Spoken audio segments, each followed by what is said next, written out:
Engkau buta sebenarnya. Engkau tak sedar bahawa rezeki yang kau dapat tu adalah rezeki suami kau, yang Allah hantar kepada kau. Aku sangat takut tentang keegoan.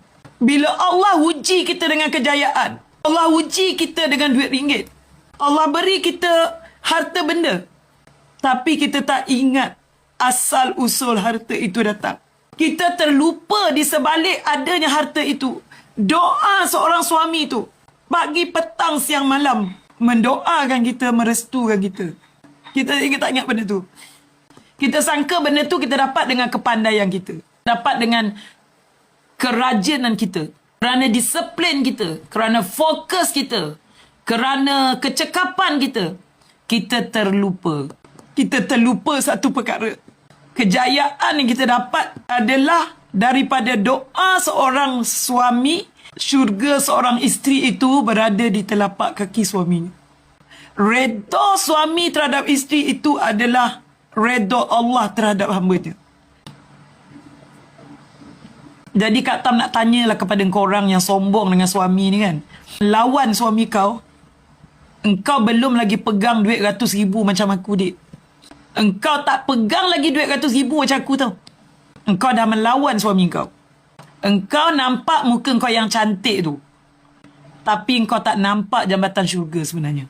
Jadi hari ni kalau orang perempuan, engkau ego, tolong berhenti daripada jadi isteri.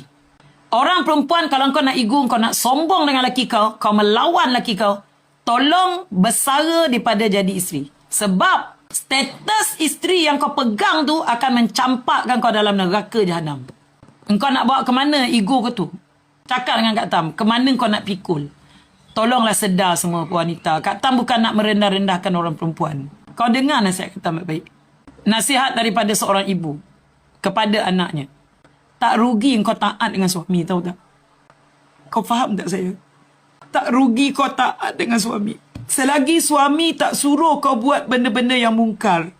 Walaupun atas perkara-perkara yang kau macam darurat kan. Contoh macam Kak Tam nak jaga mak Kak Tam sakit kan. Kak Tam berlutut dengan suami Kak Tam tau. Suami Kak Tam cakap, tak payahlah, you tak payahlah berlutut beria sangat. Dia cakap, mak you tu mak I. Jadi sayang hari ni Kak Tam nak cakap dengan kau, di ketika kita berada dalam titik terendah dalam rumah tangga kita kan, sedih lah Kak Tam cakap benda ni, yang menyebabkan kau memikirkan tentang perpisahan. Kak Tam cuma nak pesan satu dengan korang, kenanglah baik suami kau, dik. Engkau tengoklah, dik, dia tidur, kau tengok, kau renung muka suami kau waktu dia tidur tu. Kau tengoklah muka dia waktu dia tidur.